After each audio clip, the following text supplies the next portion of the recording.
The Joe Mays and J-Raff Show is brought to you by Mays Sandwich Shop, which have been serving the greater West Lawn area delicious food for over 70 years.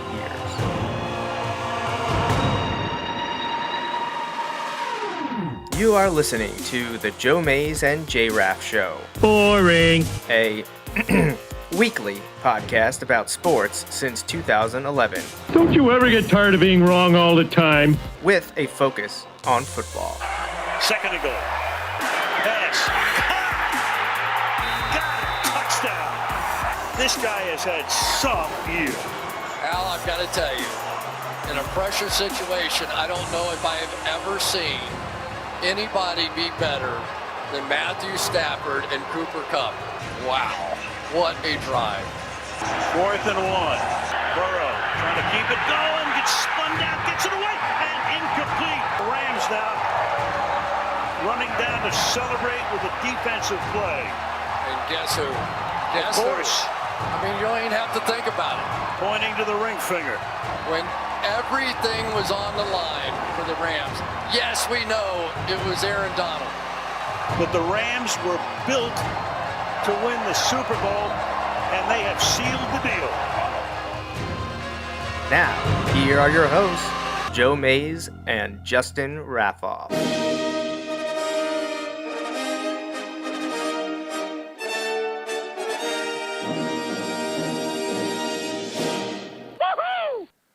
All right, hello everyone, and welcome back to the Joe Mays and J-Raff Show. I'm one of your hosts, Joe Mays, and sitting here with me over by the television as we continue our NCAA Football 14 Dynasty campaign is my co-host, Justin Raffoff. Yeah, it's great to be here. And we're going to get started right away. I'm going to be up first this evening.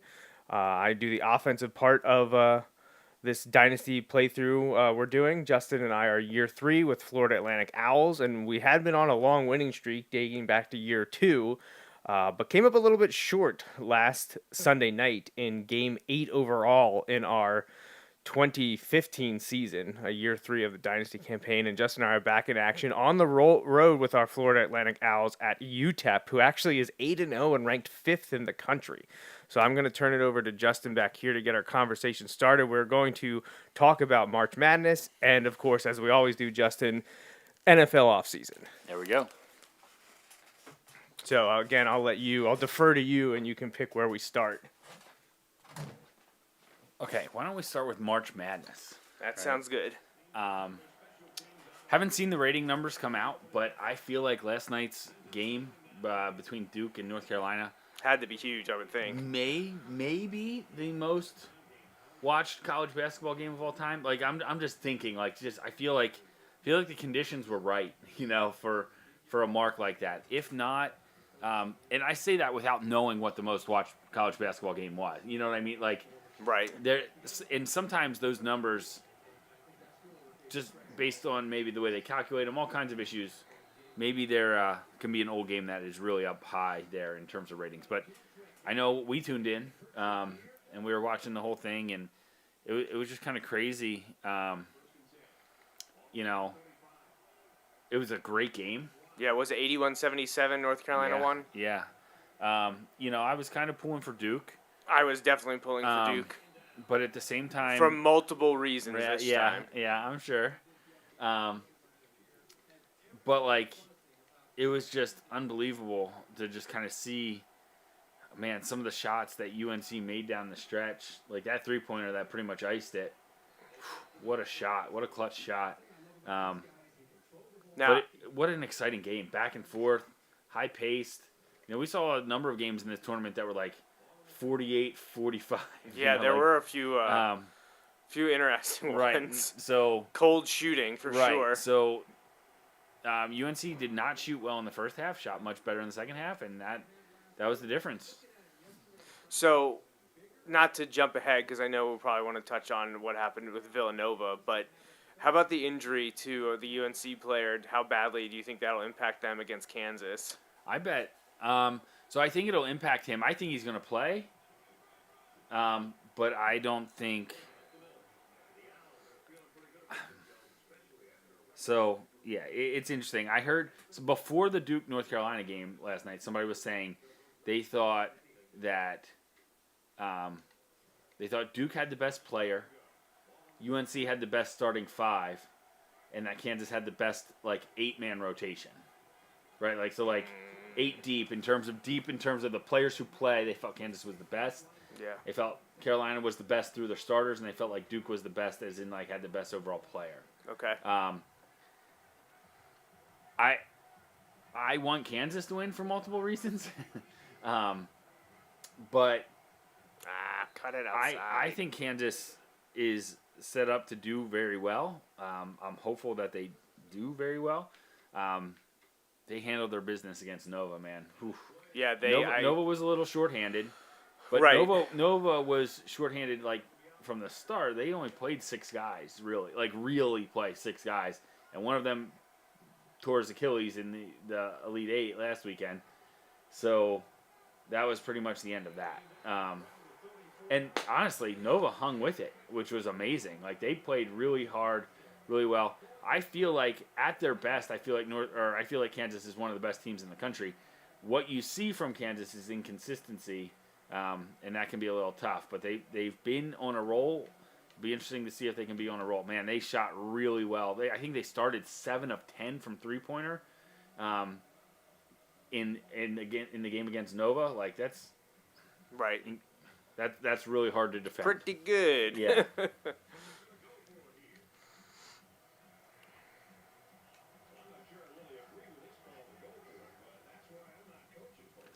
But yeah, so well, that didn't work. let's see. All right, you're up. I'm pulling for Kansas. Yeah, I'm pulling for Kansas because, one, I've never been a North Carolina fan, so they were never going to get my vote. 2, if North Carolina wins, again, they're an 8 seed, so it's very uncommon for an 8 seed to be this good. It would tie the lowest seed ever. Right, with Nova. Was Nova the only 8 seed? No, and UConn, right? Didn't UConn win it as an 8 seed 11 years ago, literally right today, possibly? Possibly. Because against Butler, right? Because wasn't it Butler UConn? I don't remember. But didn't Butler make it 2 years in a row or something like that? Yeah, I thought they lost to lost Duke in one of them. Duke and UConn or something like back-to-back years. Well, UConn, and the women's game is going on right now. UConn, men and women, have never lost in the championship game. I think they're 14-0 or 15-0 or something like that in the championship in the actual championship game. Wow. If they've made it to the championship, men and women, they've won. You know my hatred and towards Austin, all things Austin UConn. loves so. UConn. Austin, but He loves UConn because they're Huskies. I don't care. I'm aware you don't care. So yeah, I'm clearly not for UConn in any phase of the game. But So not getting that Diana Taurasi jersey out anytime soon, huh? Kansas needs to win because if North Carolina, again, an 8 seed, and I know they're just playing well at the end of the year. I think that kind of was proven before the tournament started when they beat Duke and at Duke, last game at Cameron for Coach K, and UNC took care of business, and they have carried that momentum by and large all the way through to the title game, which was unthinkable, 6 weeks ago. Right. So, kudos to them, but I'm not a North Carolina fan. I don't want to see them win, and I don't want to see my sister win the bracket, our tournament challenge again. You pick an 8 seed to win. Who does that? No, because she wasn't even watching. She just nice Phil. She picked North Carolina. Right? And then I like them. It's frustrating though that she could win again. The nice thing is if Kansas win, you win. Yes. So, although I feel like in years past we said you weren't eligible, we're not eligible, we would still give it to the person that comes in next. So. Oh my gosh. I don't know actually what happens. Well, no, because if North Carolina. Well, no. So if Kansas wins. Then if Kansas wins and I'm not in it, it might be Andy Hufford, because he has Kansas winning it too. Oh, he and does. you get so many points for the for picking the champion. So yeah, I'm trying to pull it up here. Let me see. Sometimes the app is so kind of glitchy. Let's see. Not a great start. Yeah, so your wife is winning right now, but Yes. she, of course, can't get any more points. So I know I sent you a text last night.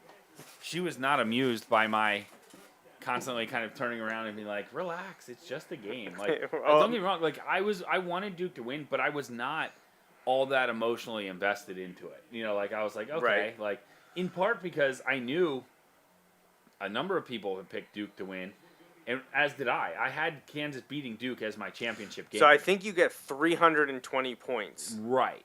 if you pick the winner correctly. Okay. So here, I'll try and pull it up too. So Yeah, I'm trying to look as I play here, but Yeah, it's yeah. going to go poorly real quickly. So let's So- run away from the 2 star players on defense. That's So probably a good idea. 320 points, you said, Come on. Yeah, I believe it's Okay. 320. and I am behind by 90. So that would more than cover that. Yeah, my max possible points. Yeah, would be 320 because my max possible is 1170. Yes. So if Kansas wins, I would be in first, But you're saying Andy and Hoffer's going Andy to jump. Hoffert would be in second at Okay. 1070. Yeah. All right. So if Kansas wins, you're technically the winner, but it would go to the next person, which would be Andy. So Yeah. thank So- you. You held on.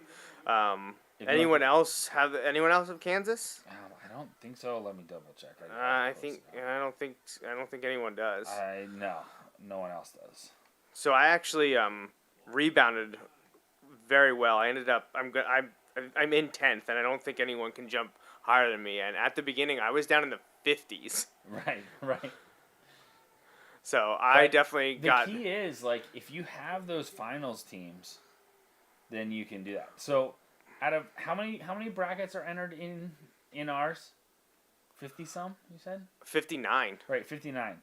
Right. So I currently sit in second in ours, right? Yeah. I currently sit in with it at 97.2 percentile in all out of all 17 plus million brackets in ESPN's world there. Okay. In my family one, where there are like 8 or 9 brackets, I am currently in 5th.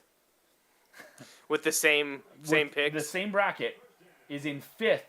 Now, I'm the only one with Kansas there, and I will win if Kansas wins. There you go. The others it ahead of me all comes out in the end. all had Duke winning it. Right. Okay. So, So I didn't realize this because thought I was doing so poorly. I had Kansas. I have Kansas in the final. hey, well, there you go. But I had them losing to Gonzaga. So. Right. So, yeah, I mean, Oh man. I feel like it's been a really interesting tournament. Like I've been corner blitz. it's been entertaining.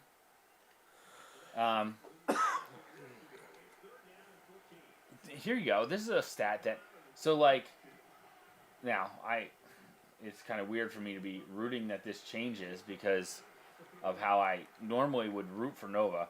But do you know that Villanova and Kansas have the same number of national titles? I know, that's crazy. That is insane to me. I would have pegged Kansas as having like 7, 8 in that range. They have 3. How many times have they been in the game? Ooh, I don't know. I'll have to look it up. Oh my god. Oh my gosh. Well, that is I gotta. 2 offensive drives around their 30, but I got a text telling me that bragging doesn't suit me. bragging doesn't suit you? Yeah. Who's that from? My mom.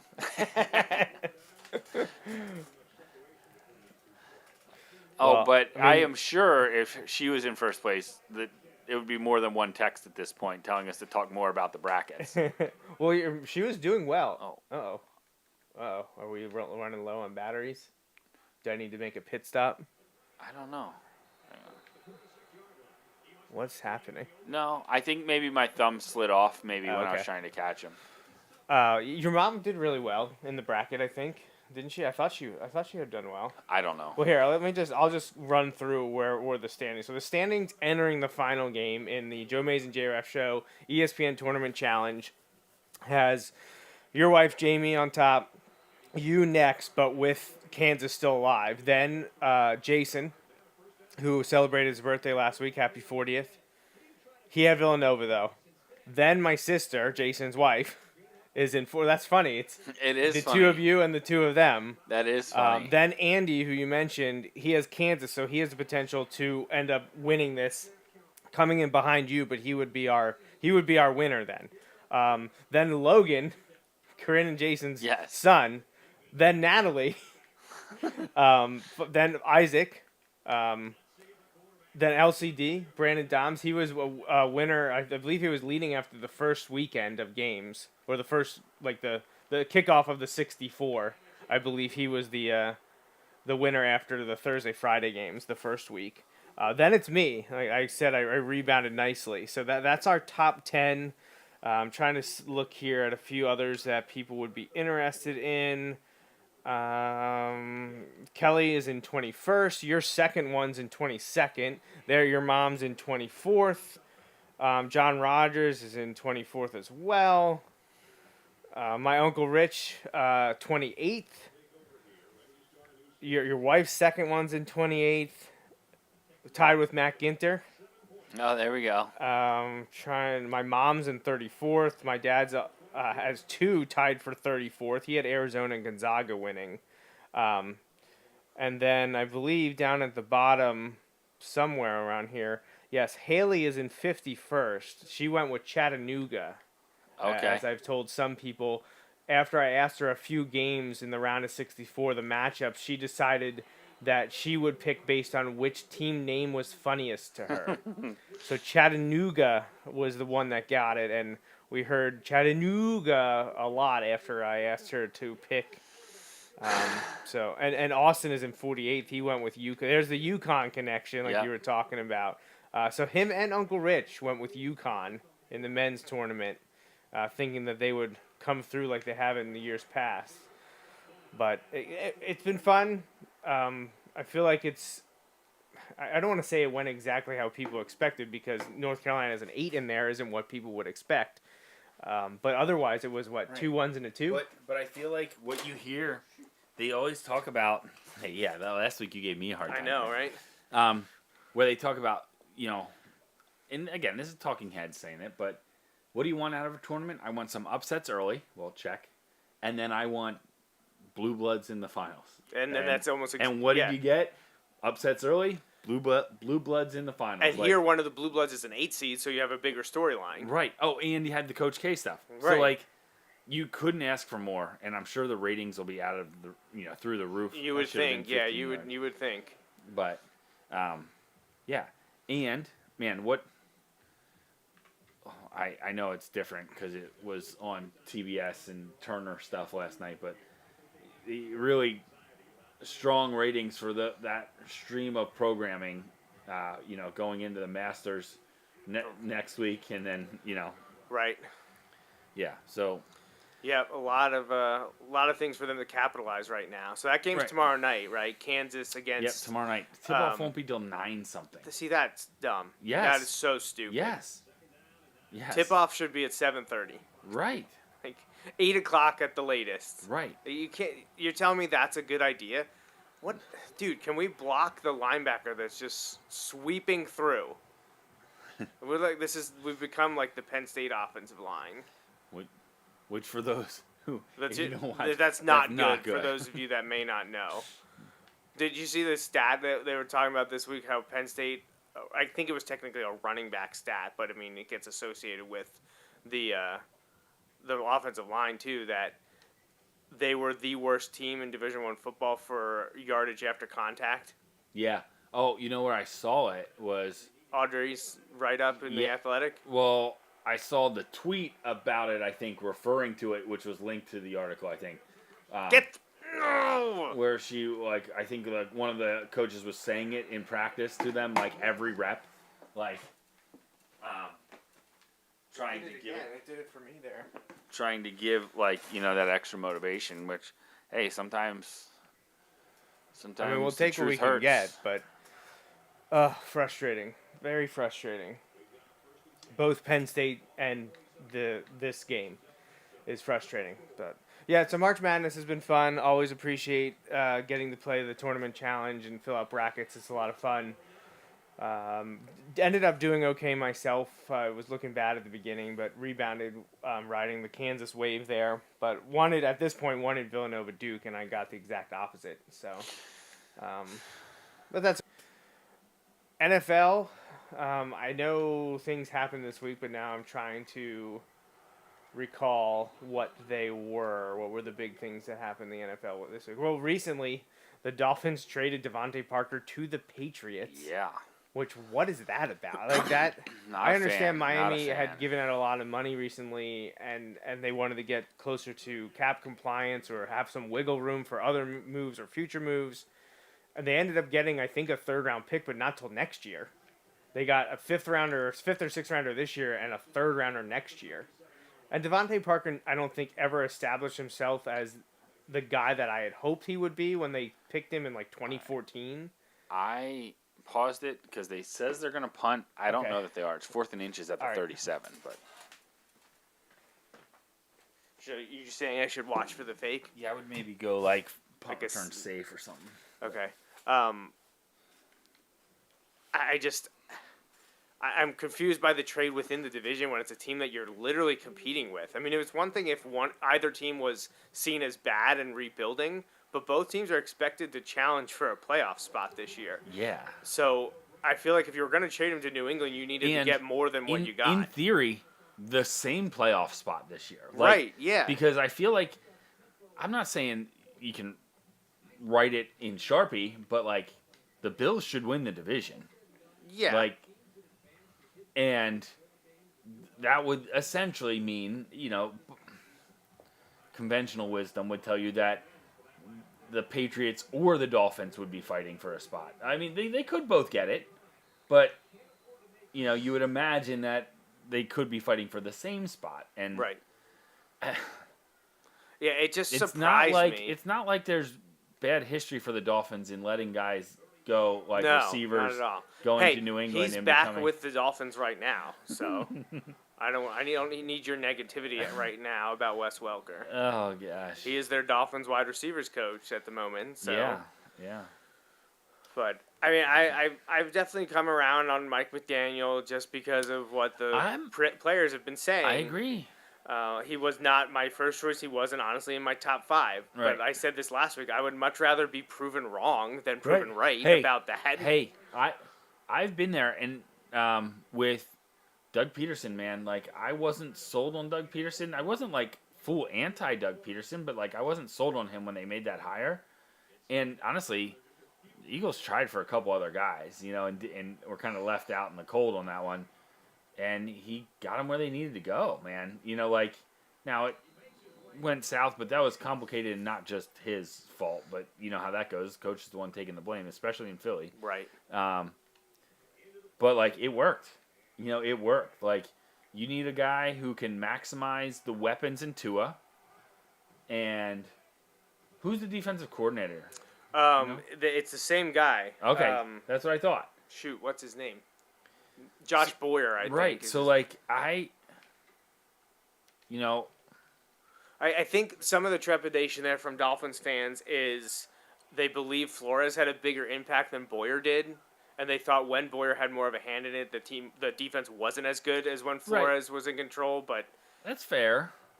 But at the same time, I would say, well, maybe we can end up in a spot where the defense may not be as lights out as when Flores was in charge, but if they're solid and you can get more production out of the offense and more consistency out of the offense, then you're overall at a better spot. Does that make sense? And and we said they've got weapons. So like I know they lost Devontae Parker, but they got Tyreek Hill. Right. No, I mean it's just they seem to have like a lot of options when you have Hill, Waddle, and Parker. And Hill and Waddle are the stretch the field speed guys. You needed Parker, who was more the possession guy. Yes. Now I know they also brought in and they have Gesicki. And they brought in is it Cedric Wilson from the Cowboys? Yeah, I think so. Yes. So like they had other guys too. Now they already released Alan Hearns, but I don't know, it just surprised me because it was New England. No, and absolutely they talk about. There's been so much of that talk. Get outside. But I don't know.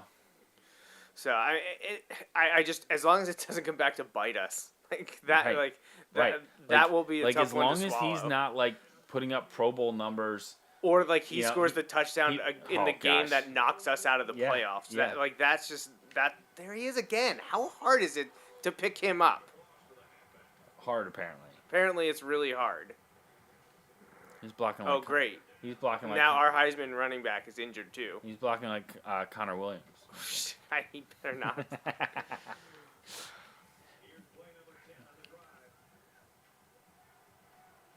So we just got through the unit at school where I explain kind of in detail what Tua's injury really was. Oh gosh, that's awful. About how his femur burst out the back of his pelvis. Yeah, that's wonderful. Yeah. And the looks on their faces when I explain that. It's just Jaws like, on the floor, yeah, huh? they're like, what? All right. Oh my gosh, that almost got blocked. No, it didn't. So you want to hear something depressing? Is though when I tell them about how that injury was what ended essentially Bo Jackson's career, and I talk about why. Most of them, like maybe a couple all day, actually know who Bo Jackson is.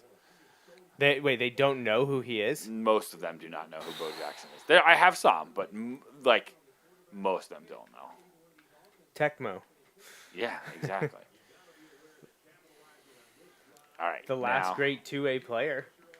Like two sport pro, I should say. Okay, was Dion after him or before him? Wait, but I don't know that I would ever say Dion got to the same level in baseball as Bo Jackson was. That's fair. That's fair.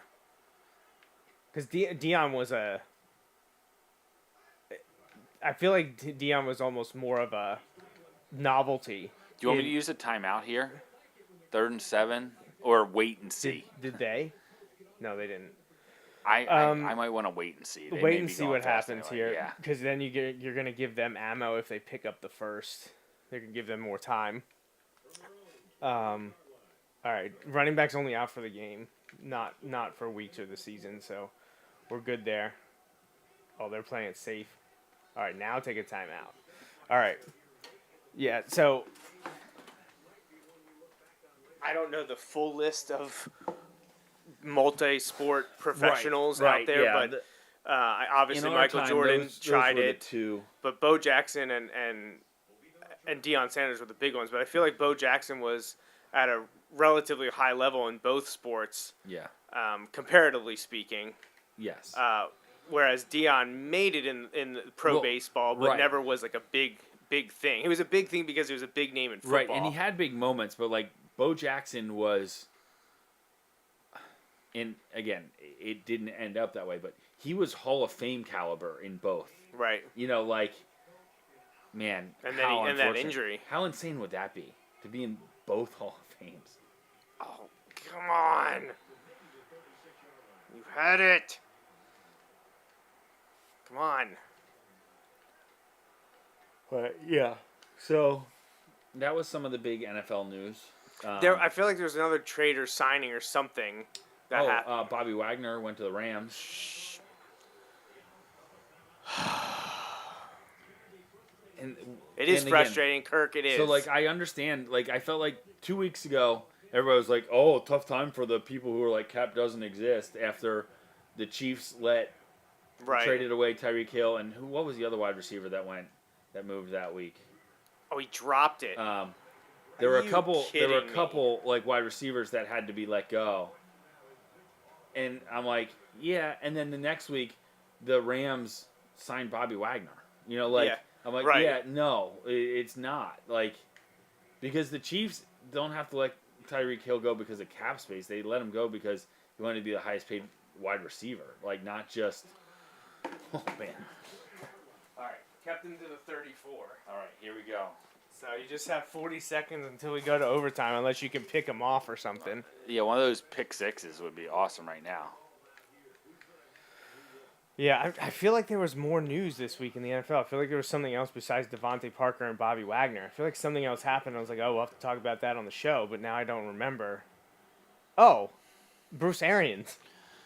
Bruce Arians retires and moves into the role in the front office of the Buccaneers, and Todd Bowles steps up and is the head coach of the Buccaneers. And there's Yeah. a whole bunch of stuff going on about that. Like, did Tom Brady have a hand in that? What's the relationship between Tom Brady and Bruce Arians?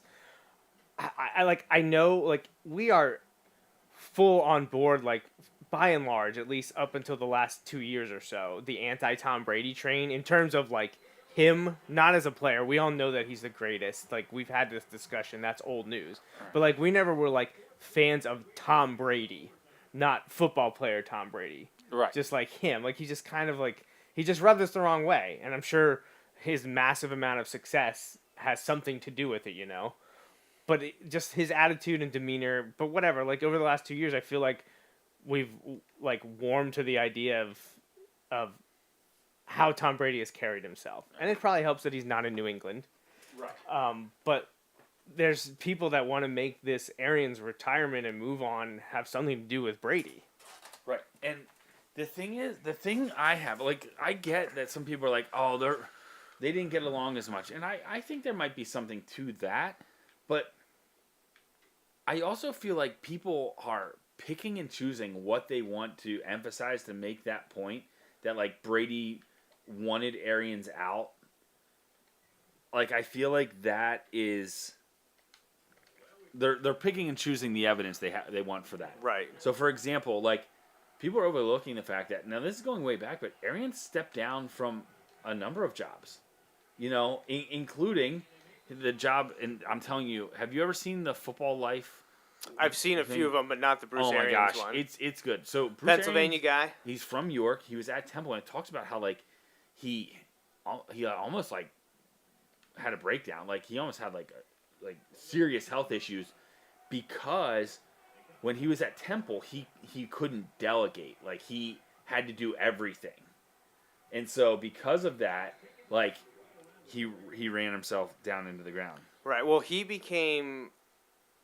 He was a big guy in Pittsburgh, then went to Indianapolis, and he was thrust into the spotlight when Pagano was stepping away for, I believe, cancer treatments. Yeah.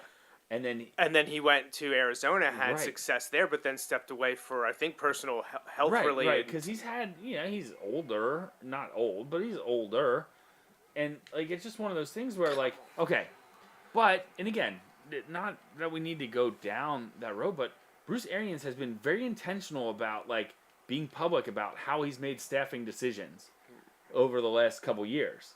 So, like, when he says those things, it's not like that's coming out of nowhere. He's been saying this for years. And, like, I feel like what he says makes sense when he's like, hey, I thought, you know what, I have one more year. Yeah. And I just don't see Arians as the kind of guy to back down from Brady either. You know what I mean? He seems like less of a... I don't want to have to put an explicit tag on this episode. So seems like a better individual, but on the same vein as Urban Meyer. Yeah. I would agree. In terms Like, the stubbornness as a coach, right, but also like him talking about stepping away for personal or health related reasons, Yeah. and just the way that he manages his team, it's overwhelming for someone to have that much stress and anxiety, Yeah. and just kind of shoulder the load at all times. And so I feel like, I mean, Arians has a bristly personality. Oh, He's not. absolutely. I don't know that people would consider him a coach's or a player's coach. No, I don't. But think he gets they the would. job done. He's successful, and his players do end up liking him. But I don't think he's to the point where people are like he's warm and fuzzy and this cuddly guy at practice. Well, I mean, he said, I think at his end of the transitional press conference that he literally says he's cussed out everyone on this team, including Tom Brady. You gotta be kidding me. What is going on with that controller? Maybe it's So- the controller. We'll just say it's that. Do you think it needs batteries? Or No, you said no, it, you checked no. it was still good. Yeah, it said it was like at half. Maybe it's just like a loose connection or something. That's what we can say if we lose. The controller had a loose connection. I think you're going to be on defense again. I should be, right. All right, defense first. Let's get a stop here. Get a stop. Get a stop. So I don't know what else to make about Bruce Arians and the Buccaneers. It came as a shock to me. I wasn't like... Yeah. I know we discussed about how he's always like... The possibility of him stepping away is always there. But why did this not happen closer to the end of the season? Right. Why did this happen weeks into free agency? Right. Now, there's no other staff upheaval because their replacement was in-house, and apparently this was kind of like set up maybe a year or two ago. Right. That Well, they and were I kind know- of grooming Todd Bowles to take over. I know he said, and again, some of this comes like, do you take him at his word? And oh my gosh, that like, look, he wanted to hand it over to Todd, but when Tom retired, he's like, oh man, I don't want to set him up, with that hole. And because we talked about it in free agency, like how it was a key that when Tom Brady came back, like all those free agents wanted to sign, not all of them, but many of them wanted to play in Tampa again. Whereas if Tom stayed retired, a lot of those guys weren't coming back, you know? So, like, the team would look incredibly different next year if Tom Brady wasn't back. Well, when he was coming back, then he's like, oh, well, maybe this is the team to hand over. Now, I don't know. Like, I don't know whether to believe that or not, but I feel like people just... A lot of the arguments I heard that were playing up Brady forced him out, were really, like, just ignoring the fact that, like, that Arians or anyone could do something for someone else just because. You know what I mean? Like, and I'm like, but I feel like a big part of it is, what does Arians have to prove anymore? Right, exactly. That he's going to prove this year. He's now taking his teams to 2 Super Bowls, right? Was he the coach in Arizona when they went to the Super Bowl? No, he was wasn't. later. He got them to it. Did he get them to an NFC Championship He was out there, game? but they never had a quarterback. It was always they had Kurt Warner, I thought, and then they had. I'm trying to think. That was Wisenhunt that took Arizona. But then they had Carson Palmer at the end. Like, they were always searching for. They were always searching for the running or the quarterback out there when he was there. Right. Like, I don't know. I don't. But I could see, like, in my mind, like we just said, how like bristly, like he can be. Can you picture a scenario where Arians would be like, yeah, bring Brady back. Bring Brady back, but I'm not going to. Well, like, you're going to have to fire me as the coach. Like, like, I think he would have made him fire him. Right. Like, no pressure. No pressure at all.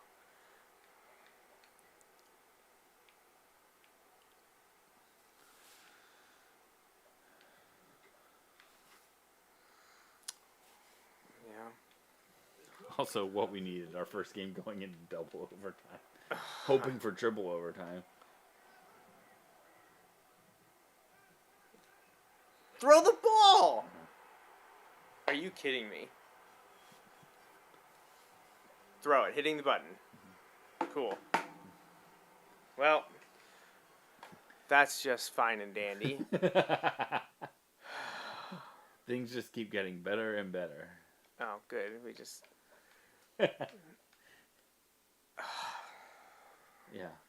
So, my dad wanted us to talk about the NFL announcing the overtime change rule for the playoffs. So that was something else we can touch on here as we lag behind and now have lost 2 games in a row and are going to drop out of the top 25. Oh, yeah.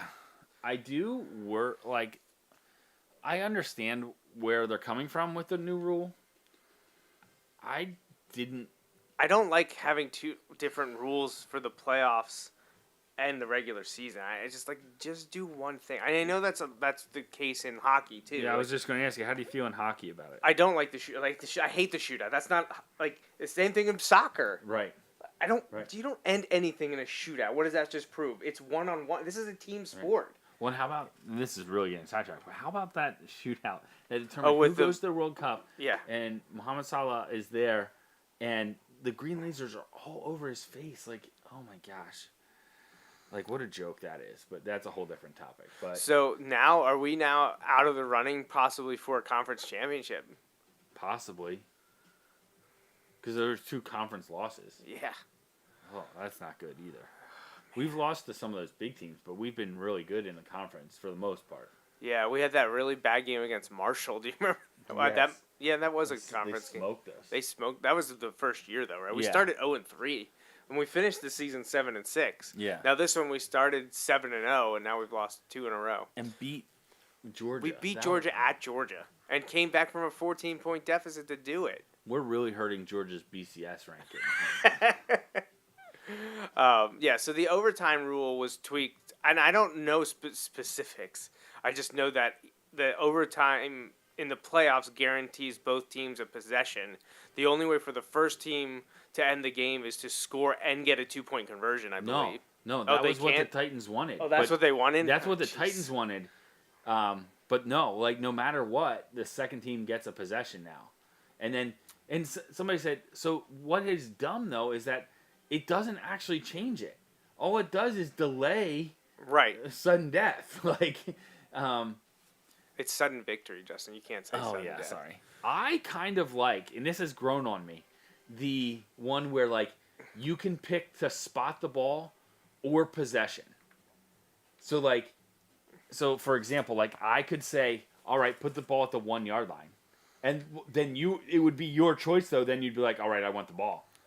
Right. And so you would get the ball going in at the 1 yard line, so obviously you're not going to pick the 1 yard, but like it becomes one of those scenarios where, man, the math would have to really like play that out and Right. see what and for different teams, it's going to be different things. Like, it's just intriguing to me. I don't know that that's the best, but like it's just an intriguing option to me.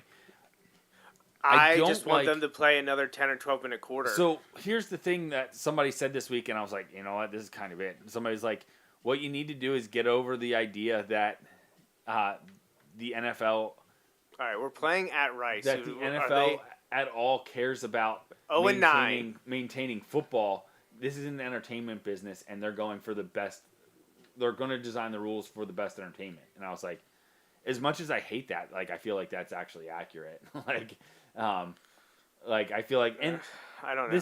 this wouldn't be the first rule that's that. That's I would why they honestly, I protect would some rather them players. try some of these weird overtime rules in the regular season, and in the postseason do Right. kind of like the NHL does. Right. You Well, just and- play and until you know there's a what? winner. This would be all the more reason for like who's the NFL like trying to work with to set up and try? Is it the USFL. USFL like where they can try some of these things? Try some of it there. Like you All can right, see. Rice is 0-9. Justin, If we don't lose, we just reboot the game, right? That's if we lose, Yeah. you said if we don't lose. Oh, never mind. It's like if we lose, yeah. That's right. We only dropped to 22, though. I guess people Wow. like that we took the number 5 team in the country to double overtime. Yeah, we'll take it. We'll take it. But I just, to me, the NFL should go to a structure where you play one 12-minute quarter. If you're still tied, you play a 10-minute quarter. If you're still tied, you play a 7-minute quarter. And then you can go to 5-minute quarters for all I care. Like, Yeah. it doesn't necessarily guarantee someone will get a possession, but by then you're in a 4th overtime. Right. Like, every team has had an opportunity. I did. So see, here we are. We're still second, but we need FIU to lose a game because we still play them. So Okay. we need FIU to lose Okay. in the East to have a chance to go Yeah. to the championship game. Because I assume if FIU loses and then we beat them, would we get the tiebreaker on We head-to-head? probably would. I don't know though. Well, I mean, at this point, both their losses would probably be in the conference, so it would probably still matter. Who knows? Who knows? all right, won the coin toss, so you're going to be up. All right. I thought for sure you were going to pick receive then just because I got up already. No, I wouldn't do that. So I don't know if you're listening live. I know my dad was listening. I'd like to know what he thinks about the new overtime rule. What he would like to see happen with the overtime rule. Honestly, at this point, I don't care because my Dolphins are never in a game that matters. By the So- way, if the Bills don't let the Chiefs go the length of the field in 11 seconds, it doesn't matter. Like the rule doesn't change this year. I have no, I don't care about Buffalo at all. It doesn't make Catch the ball. heads or tails to me that this has been enacted after that game. I mean, it was Kansas City a few years ago that I asked for them to change the rule to Right. to something different so that each team got the opportunity to have the ball in overtime. I don't know. Like, I didn't hate that if you scored a touchdown, the game was over. I thought that was it's better than you get the ball and you can just kick a field goal to win. That's terrible. Right. And I kind of like the Titans' idea of like, look, if you want to end it, go for 2. Right, Like you if you give up a score. touchdown and a 2-point conversion, game over. Like, but then people are still gonna be like, oh well, like Josh Allen didn't get the ball, and I don't care about Josh Allen. It means nothing to me. Ugh. Now we have an entire game left to play, and we've run through our topics here, Justin. yeah. So we're gonna have to reach deep. Okay, so here we go. We don't need to break down all the groups, but Oh yeah, that's right. USA men's national team qualified for the World Cup for the first time in a long time. They missed one cycle back in 2018, right? I think they missed the last 2. No, they played in 2014. Oh, I did know they? they played in 2014. Okay. Because there was actually Oh, hope that you're we right. would be good. You're right. And I don't think that ended No, up they happening. weren't. Because we got in a terrible group. Terrible draw, Whereas right? this time, we got a fairly favorable Well, draw. we don't even know who the 4th team is at the moment. No, we don't. It's a play-in team, right? Right. Is what it's it boils the European down to? playoff for it. And it's going to be I don't know. I know England is in and we are in. I forget who the 3rd team is. I think it's like Iran. It is Iran.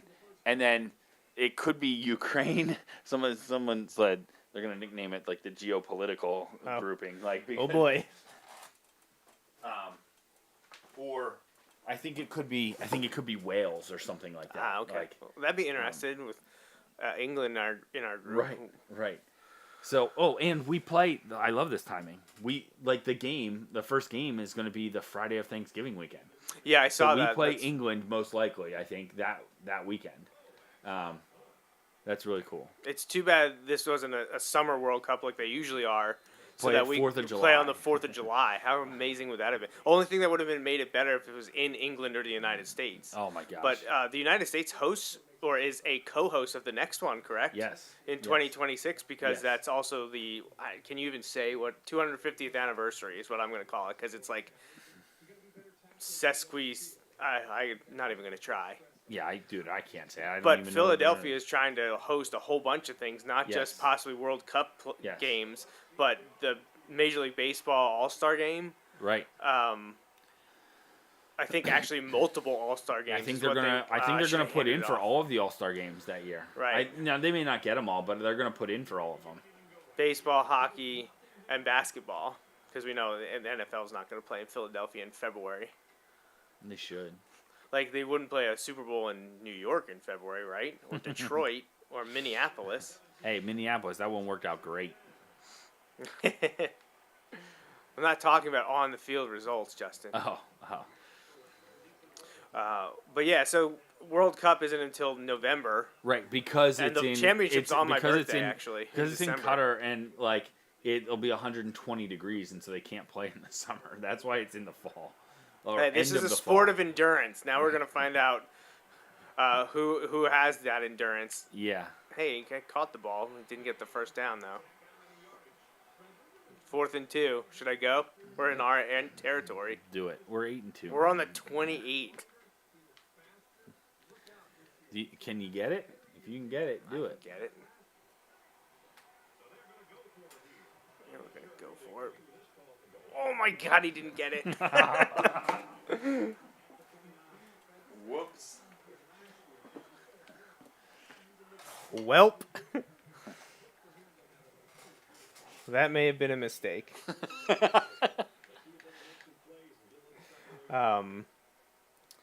So why don't we go back to NFL and do one of our quarterback ranking things Okay. again? Yeah. Or we could do the rivalry. We started that rivalry We discussion. did start the last rivalry week. discussion. Where were we on that? Were we still out west, or we get to the north? I thought we got to the north, but I don't. All right. Well, so we did we did the AFC and NFC West. And we did NFC South, I think. But so were we on the AFC South, or did we finish that? Dude, I don't know that we finished that because I think we got really frustrated because we were losing. we got sidetracked because of losing the game. So Colts, Jaguars, Texans, and Titans. It's a weird one to me because Houston's so new, and the Titans used to be the Oilers. Right. So Colts, Titans, Jaguars, Texans. Right now in recency, go ahead. Well, I was just gonna say I feel like recency says Indianapolis, Tennessee, That's and what I was gonna Jacksonville say. and Houston. Yes. And none of them really appeal to me at all in long term or anything like that. So my decision to go for it on fourth down in our territory does not look good against a team that is 0-9. Like they don't even sell out their end zone seats. Oh boy. If we can't lose this game. We might get fired if we lose this Well, game. what if we did? Can you get fired in this game? I don't know. In the middle of the year, too? Like, they Oh my might not gosh. renew our contract. Can you imagine if it just locked down the game, wouldn't let you play anymore?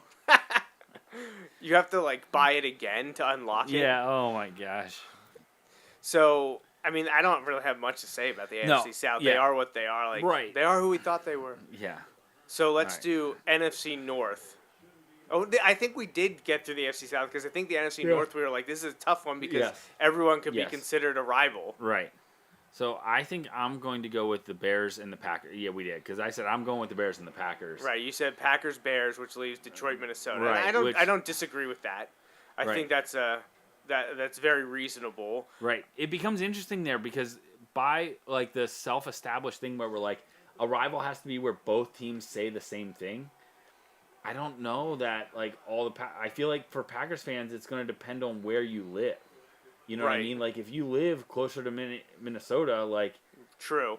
then I feel like you may say the Vikings. But if you live in like Milwaukee and close to Chicago, I feel like you're going to say the Bears. Like, the fact that the Lions can be rivals with anyone is just amazing because they're just terrible. They've been so often. irrelevant most of Right. their existence. They at least are, over the last but I am 40, 50 years. I am fully on board that they should always be playing that early game on Thanksgiving. Oh, me Like, too. All the talk of like, well, they should change it. No, they should not. No, I It don't. should be them in that early game and Dallas in that second game, and then give Right, me they a good added matchup. that late game give me a for great this matchup exact in the, reason. Right, give me a great matchup in that last game, and it doesn't have to be like two like crazy good teams. Just give me an entertaining matchup in that last game. Like that's all, you know. Yeah. So that's what I'm going with there. All right, AFC North. I'm going So- Steelers Ravens. Steelers, Ravens, Browns, Bengals. Yeah. I know there'll probably be a lot of Steelers fans that would say Browns, but I feel See, like I over feel the like last I feel like there would be 10, more 15 right. years. Right. Well, because Baltimore were the Browns. Right, and Baltimore has been successful. I know that sounds terrible, but like Baltimore's been successful. Like the Browns haven't been. Like I feel like Browns fans would say the Steelers, but in reality, the Steelers are going to say the Ravens, and the Ravens would say the Steelers. In my opinion. Here's an interesting one though. I feel like you could make a nice argument of Pittsburgh, Cincinnati, and Cleveland, Baltimore. Yes. Just because you of the absolutely history? could. Right. Yeah. If you. Yes.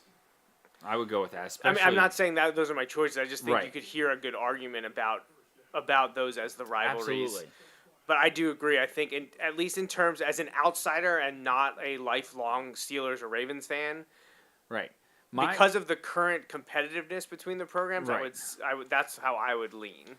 I just remember, like, when I was in college, man, those Ravens-Steelers games, they were like events, man. Like, everything stopped. Everybody wanted to watch. And it was, and we've talked about this, that was one of those games where, like, you felt sore watching the game. Yeah. You know, like, they would just line up and beat each other so bad. Like, not dirty, just hard. just physical, football. yeah. Over Aggressive, and over. pounding, It was you know. so much fun to watch. And, like, I don't, even when one of those teams isn't bad, I feel like those games often are that style. Right. You know what I mean? Yep. Or, sorry, when one of those teams is bad. Like, I feel like that style still brings it into those games. And I just... For Whereas sure. I feel like most of the time, and I say this having been texting my buddy from Cleveland, giving him crap because the Sixers beat the Cavs today, after he trash talked early in the game when Lamar Stevens was on fire. But I think they like view Cleveland as more of like a joke. Like, and I'm not Right, saying yeah. Cleveland of the last couple years, but like in general, Overall, Cleveland's right. been the joke. Like, so yeah, that's what I would do. Baltimore and Pittsburgh, and then I would do Cincinnati and Cleveland. Yeah, Austin asked me that exact question today about really? that set of rivalries. Yeah. And that's what you told him. Yeah, Cincinnati, that's Cleveland. what I said. And Jamie, a Steelers fan, admittedly a Steelers fan outside What of did Pittsburgh, Jamie say? She said she would pick the Ravens. If I asked her as a Steelers fan who the rival is, she would absolutely say the Steelers. Or the Steelers and Ravens. All right. Well, all right. you do NFC East. So here we go. This is kind of what started the conversation because we said everyone wants to be rivals with Dallas. Right. Are you kidding me? So, Offensive line, man. I told you our guards are not good. right. We're seeing that against so- a team that's 0-9. Yeah. Like, just let not that guy, good. like, didn't even Not touch good. him. Didn't even touch him. So, how would you go? Dallas, Philadelphia, New York, and Washington. All right. So here we go. I'm kind of split a little bit on this Jesus. because I feel like my gut tells me. Well, I shouldn't say my gut. Like I know there are like some of the history and stuff like would tell me maybe it's the Giants would be the Eagles' biggest rival. However, for me personally, I feel like it's the Cowboys, and I answer it that way because of this. Like, I look at it as there is not a scenario where I would root for the Cowboys to win the Super Bowl. Like, meaning they're in the Super Bowl already, right? I was rooting for the Giants because I didn't want the Patriots to win and Brady to win when that happened. Does that make sense? Twice. So, but I would have rooted for Brady and the Patriots over the Cowboys.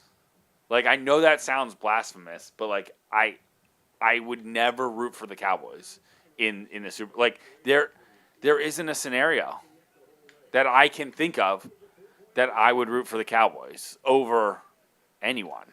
You know what I mean? And so Right. because of that being my answer, that's why for me, I would say it's the Cowboys. But Yeah. but I run into the issue that I mentioned last week where I don't know that Dallas fans everywhere. Like, the Dallas fans I know are around here. You know what I mean? So they might say the Eagles, but I don't know that it is the Eagles. You know what I mean? Like, I'd be more interested in some of those other things. But I feel like Washington and New York is that would still present a strong rivalry. Right. So for me, I would answer the Cowboys, Eagles, Washington, New York, but I don't know that is actually correct. So I'm gonna look this up here. So Cowboys against Eagles. Dallas holds a 72-54 lead, 126 times, and that includes 4 postseason games. So let me see. I just want to get an idea of how many times these teams have played each other, because that usually plays into it. Oh, yeah. So I want to see. Oh, of course, this gave me down. I need to go into Washington or where are we going? All right, so let's check out. Oh, they did not update this. It still says Washington football team.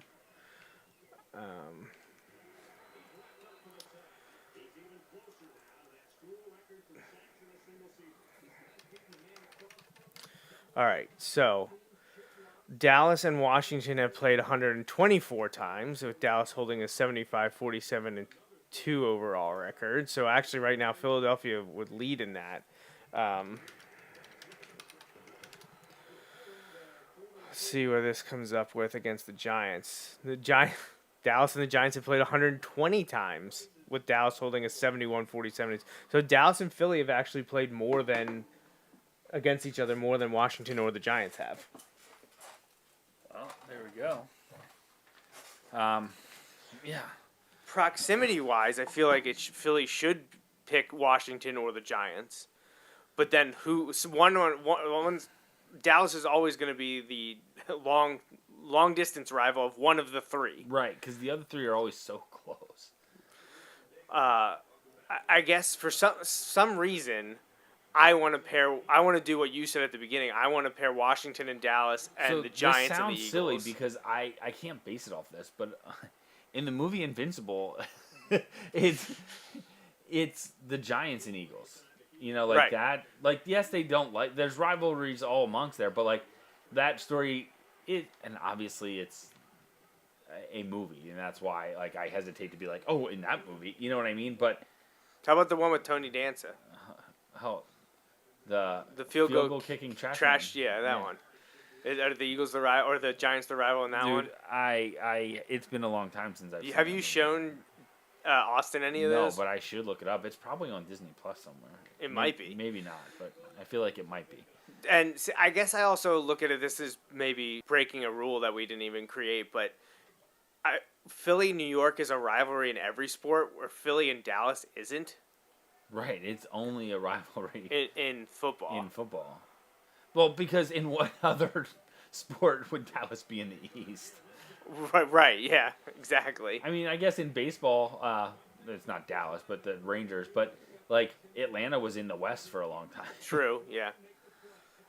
Yeah, it's wacky at times. Yeah. It still continues to be wacky. All right, here we go. Etch it in stone forever and ever until the next time we do the discussion. I'm going with Dallas and the Eagles and the Giants. These are all perfectly acceptable because I think like the NFC East is kind of like the NFC North. Like, I think you could pair any of those teams together. Right, I agree because like I feel like you could pair up the Giants and Cowboys and the Eagles and Washington. Absolutely. Like, yeah, I feel like that would absolutely fit too.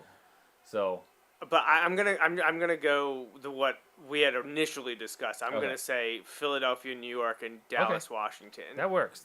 So I think it's all good. Yeah. I think they're all like All right. those are all rivalry games to me. now Now we finish with my division, the AFC East, and I do think this one's tough because I you know have what I'm New doing England, here. Buffalo, and New York, and then Miami way down in Florida. But also East. But yeah, still East for sure.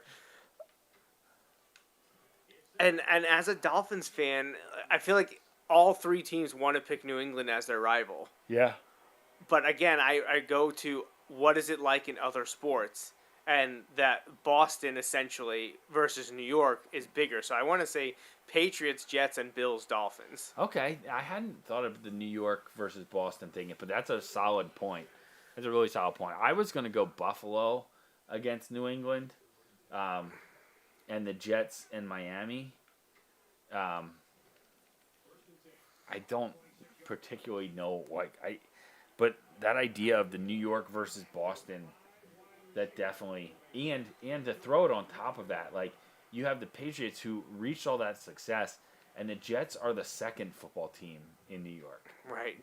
and really second team in New Jersey, but like you know what I mean, like because they arguably are the third team in New York, And I know over the last 20 years, like everyone wants to take down New England because of what they were able to do. But growing up, Miami and Buffalo was the rivalry. yeah, Like the Jets and Patriots were an afterthought by and large, Right. outside of that Right. one run by New England with the early years of Drew Bledsoe when they lost to the Packers in the Super Bowl. Miami Buffalo, like the early to mid Marino years, Marino versus Kelly was it. Like that was huge in the late 80s and through the mid 90s. It was Miami Buffalo. And despite New England's success recently, I still hold on to, I think it's Miami Buffalo. And I would love if my uncle, I don't think he's listening live, but I would love to hear who he thinks New England's rival is. right. Yeah, I would love to have the other perspective. And honestly, for some of these, like, that's what it comes down to. You know, like, and we know some of those, but also, like our talk about, like what I brought up with, like, Cowboys fans, for example. Like, I know your dad is a Cowboys fan. I don't know why it's doing that. So my dad actually texted me. But, about like, at the this. same time, like, he's a Cowboys fan here, you know? So, like, Right. I would really be interested to see what he says, because if he doesn't say the Eagles, that would go against what I would be saying there, I guess. So my dad said when he was younger, it was Cowboys Redskins was the rivalry. Like when he was growing up, you know, back in the 60s and 70s, it was Dallas Washington. Okay. To him. So, and I said That and makes now, sense. so we'll see what he says. But I do think it's tough with him living in this area. So Miami versus Buffalo, they've played 116 times, including 4 in the postseason. And Miami leads 61, 54, and 1. So let's see Miami versus New York Jets. Dolphins and Jets have played 113 times, just once in the postseason, and Miami leads that one 57 to 55 to 1, so that one's a little bit closer. And finally, the hated New England Patriots, Miami against the Patriots. They've also played 113 times, 3 times in the postseason, and Miami holds a lead of 59 to 54. So much like your Eagles, much like my dad's Cowboys have a lead against all their divisional rivals in historical matchups, the Dolphins have leads against all of their divisional rivals as well. Although the one against New England, I'm sure, has shrunk over the last 20 years, whereas they've been able to maintain a pretty healthy distance between themselves and the Bills, surprisingly. But yeah, growing up, I just remember Miami Buffalo being that was the game, and Buffalo went to the Super Bowl 4 times in a row. Yeah. And I always remind them that they didn't win any of them. But I cannot recall Miami being in the Super Bowl, although they technically were while I was alive. I was also, I think, like a month old. So I think it's going to be punt return. my dad does say now Philadelphia and Dallas. He likes kicking their butt. That's what he said. That's all right. Whenever wrecking stuff. Maybe. Oh gosh. Oh God, you're knocking it all over. I mean, if your dad needs, does he have to call you over to set up the VCR to watch those Cowboys highlight tapes? Oh my gosh. Is that? No, I'm waiting to hear that response. That'll be a good one. But yeah, so yeah, I think your New York, Boston, or New England thing really kind of probably pulls me in that favor if I'd have to go there. Okay. But yeah, I like that discussion. Yeah, it's fun. I do remember about a year or a little over a year ago, we did our own reorganization of the NFL. Yes, I just saw that pop up in one of my memories. That was I fun. think it was 2 years ago. Was I it think 2 that years was a ago? remote show. I think that was a remote show that Okay. we did. That was fun, and there wasn't much tweaking that I would do looking back on it, but I believe actually our friend Adam mentioned one swap, and I was like, okay, that makes a lot of sense. But otherwise, I thought it was nice, and it is very much related to this rivalry talk we're having, because there were some that just you had to separate. Like, Dallas doesn't belong in the East. No. It makes no sense for that to happen. No. Because these rivalries, these divisions should be more geographical. Now, it's a lot easier in modern times. I know they don't want to actually do that, but I think it would be awesome to have not just the same teams in the same city in the same conference, but in the same division. Right. The Rams and Chargers in the same division, the Jets and Giants in the same division. Didn't we have Philadelphia, Washington, Baltimore, and Pittsburgh? I think so. Yeah, yeah.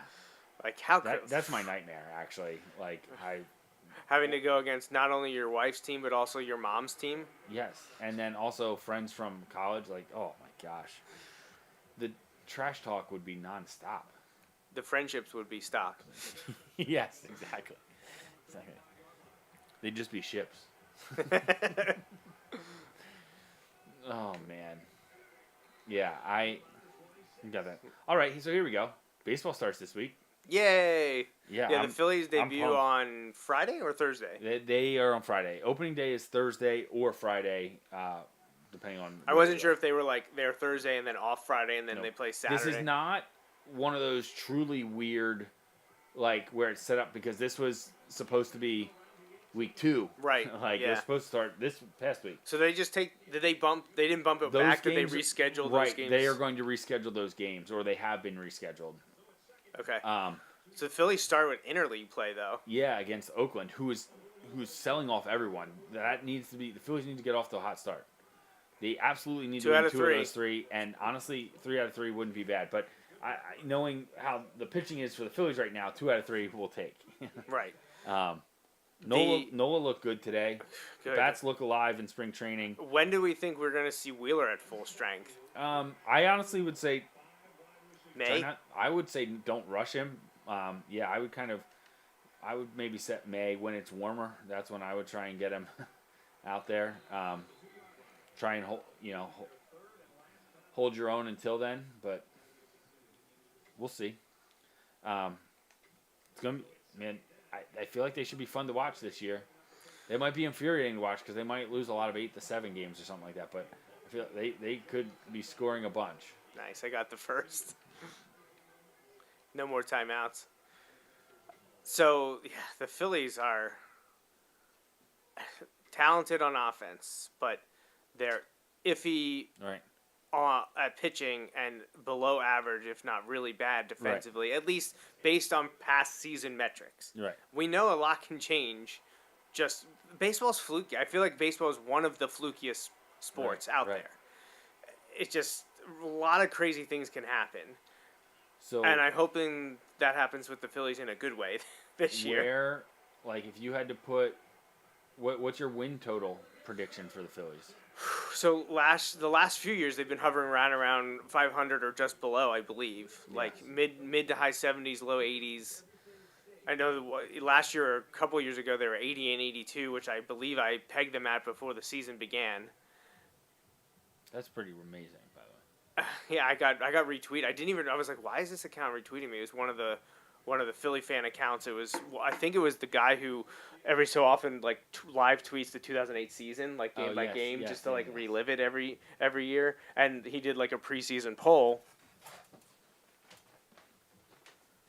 of where the Phillies going to end this year. I feel like this wasn't a Harper year. I think this was maybe the year before we got Harper. The year before so Harper, I feel like this was 2018, and I said 80 and 82, and he retweeted me at the end of the season. And I was like, oh, and me and like 2 other people had correctly predicted what the Phillies would finish at. So I know my dad will be like, you guys are hopeless optimistics, you're homers, but I think we're looking at, I would love to say 90 or low 90s, but I'm going to try to oh my gosh, that guy's just throwing be me a off. little conservative and say, I'm going to say, what would that be, 87 and 75? Okay. Is that right? Did I do my math right there? Yep. So that's where I'm going to say. I'm going to have the Phillies at a high 80 win total. My dad responded to, I'm guessing something you said, and he said, aren't you funny, with the angry face and a couple It was suggested, probably the VCR joke. some hand gestures, Yeah. we'll say. So, yeah, I'll say 87 and 75. So, Okay. what do you think? This may be the first time in the history of the show that this has happened. My win total is probably going to be lower than yours. Really? Yeah, because you're usually. I'm usually So they were more 82. Just for reference, they were 82 and 80 last year. Yes. So I'm saying a 5-game improvement. Right. I'm going to peg them at 85 and 77. Okay, so But you I have think a that's 3-game going to be. I think improvement that's going to be good enough to make the playoffs. with the expanded playoff field. Yes. Well, I mean, I hope so. Postseason baseball in Philly can be a lot of fun, and I know generally when you get to the postseason, it's about pitching and defense. So I know there was a lot of advanced stats posts. I don't know if you read the Philly section on The Athletic, but that was something that they talked about. I actually don't even think it was Matt Gelb or the Phillies writers. I think it was Baseball National writers about like prolific offenses versus poor fielding teams, and the Phillies would be one of just maybe a handful of teams to make the playoffs if the metrics would hold into this year. Right. So I don't know. They got to buck a trend. They threw it short of the first down. This game is so realistic, actually.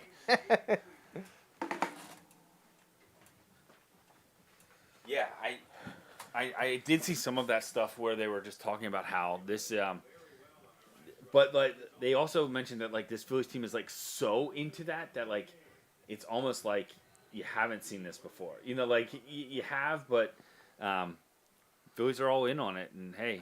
Well, it's been a long time since. I mean, I know we complain about the pitching, but the Phillies starting pitching hasn't been that bad. We've had an inconsistent offense. Yeah, the offense was terrible last year. We had the Other best- than Harper. Right. So that should be better this year. We should see an increase in offensive productivity from The team Real was, Muto the and team was Hoskins terrible because of defensively. Schwarber and The team Castellanos. was terrible defensively last year. I honestly don't feel like we're worse defensively this year, and we should be a lot better offensively. So, Right. It's just, can Wheeler get healthy and pitch like he did last year, where he could have won the Cy Young? We should have, but can Noah not pitch as terrible as last year? Right. Yeah. So if Noah's like significantly better and Wheeler is almost as good, I think that's it. I think that's 3 more wins, for this team. Like, I think that's 3 more wins, but then I think that's coupled them with the offensive increases. That's why I went with 5 more wins. Yeah, absolutely. So I don't know. can We'll see see. I'm They don't excited. have a great bullpen. They didn't have a great. They had like 30-some blown saves last year. Oh yeah, 30-some blown saves. That didn't we say that weeks ago when we were talking about during the lockout? Where Right. if the Phillies bullpen just gets slightly better and is just Right. slightly below average. Now, is that going to get them to the World Series? Probably not. But like, couldn't that make the playoffs? Yes. And like, hey, you got to start somewhere. So, Right. It's hard sometimes to fix all your problems in 1 year. So address them. You've got a lot of your key guys locked up through 2025, and then you can start addressing it. I'm glad they didn't trade away. Like, they have one of the worst farm systems in all of baseball right now because they've just so depleted. And Matt Gelb and crew ran it into the ground. Not Matt Gelb. Clentak ran it into the ground. And so I'm glad they didn't make the trade for the guy from the A's, the first baseman. Who went to Atlanta? Right, because they would have had to give up at least their top 3 prospects for him. Like, no thank you. Like, we only have a few good prospects. You can't give them all up. No, you can't. So, yeah. Anyway, I'm glad that we're on that path. I think we're heading in the right direction. Also, making those signings of Schwarber and Castellanos, I think helps keep Harper happy, and he's the MVP, so keep him happy. Yeah, right. So. Yeah, why would you not want to keep him happy? He was your best. He was the best player in the league last year. Right. Him and Shohei, which is great. Like, that's awesome. Yeah, that's such a fun storyline. And Baseball needed Austin loves Shohei Ohtani, and I love that he loves Shohei because, like, man, I want the Angels to be good so bad because I like Mike Trout and I like Shohei Ohtani, and I want to watch them. And they're in the AL, so it doesn't matter. Right. I want to watch them. I want to watch them play. Yeah. So. Yeah. No, I'm right there with you. So, hey, Angels Phillies World Series, book it. You heard it here first. Oh my gosh, that would be amazing. It was cool. Two late stage careers or retirement. Pujols back with the Cardinals. Yep. I don't know. He needs 21 home runs to get to 700. Okay.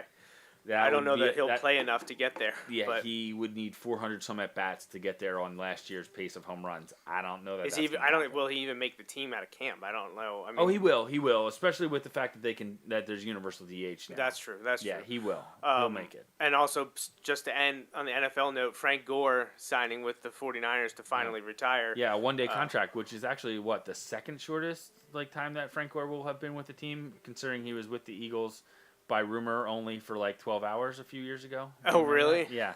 He was supposedly coming to the Eagles and then he went to the Colts instead. Well, he's played with a bunch of teams. He's always talked about as a stand-up guy, real workhorse, underrated throughout his career. People, I think, were shocked that he played as well as he did and the longevity he had because of the gruesome knee injuries he had at Miami. Yes. It's crazy to think that he was still in the league that long. I mean, how long was he in? 17 years? I think it's 17 years. For a running back? It's absurd. And the way that the bruising style he had, kudos to him. And he had those career-altering style injuries in college. In college, right. Yeah. Really, really crazy amazing to think about. But, so I think he played for every AFC East team except the Patriots, so I thank him for that. He played for the Colts. So now he's going back to San Francisco to retire. So good for him. Yep. So I think we're going to wrap it up here, Justin. We're going to play week 13, which will be our 11th game against North Texas. Oh, and they are 10-1 and ranked 14th. Hey, well, there we go. So that means 3 straight. Well, no. Rice was terrible. So we had a couple straight games against ranked opponents, but we lost to UTSA last week, who was unranked. But hey, our conference teams are ranked though, so this is good. Yeah. Unfortunately, we fell short in double overtime to UTEP, but now we get to play North Texas, and I believe FIU will probably be ranked when we play them. So, yeah, good stuff. But we're going to wrap it up here. You want me to just hit random buttons here? Yeah, that'd be great. Oh, you deleted the whole show. I guess we have to do it again. I guess we have to do the entire show over again. Run it because back. of Justin. Hey, well, we'll take another shot at UTEP then. Oh, yeah, you're right. All right, so 1-1 tonight. Unfortunately, the loss to UTEP, ranked UTEP in double overtime. But again, frustrating. We lost 2 in a row, but we got back in the win column against a terrible Rice team that we had to come from behind to beat. But Justin and I will be back next Sunday, April 10th, to continue the Dynasty mode in NCAA Football 14 with games 11 and 12. And talking about whatever sports topics are up, we'll put a bow finally on March Madness and who wins between Kansas and North Carolina. We'll have first reactions from the start of Philly season and, of course, any NFL offseason news as we have been doing the last few weeks. But this has been fun. Thanks, everyone, for joining us. Any shout-outs or anything, Justin, before we go? Put you on the spot. No, I'm good. All right. We'll catch up with anything that we miss next week, but we appreciate everyone tuning in and listening, and hopefully you'll join us next week. So for Joe Mays and Justin Raffoff, this was the Joe Mays and J-Raff Show, episode 355. We'll see you again real soon.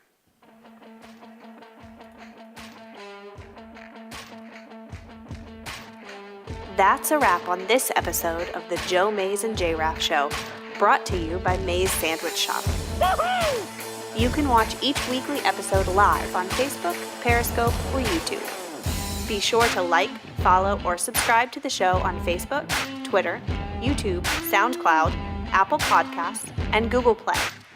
You can also rate and review us on many of these platforms as well. We'd love to hear from you. Send your emails to the Mays Sandwich Shop inbox at joemaysandjraff@gmail.com. The Joe Mays and J-Raff Show is a part of the JMNJR Radio Network, home to other productions such as The Bulldog Hour, Tangents with Friends, and Nat Chats with Dad. Until next time.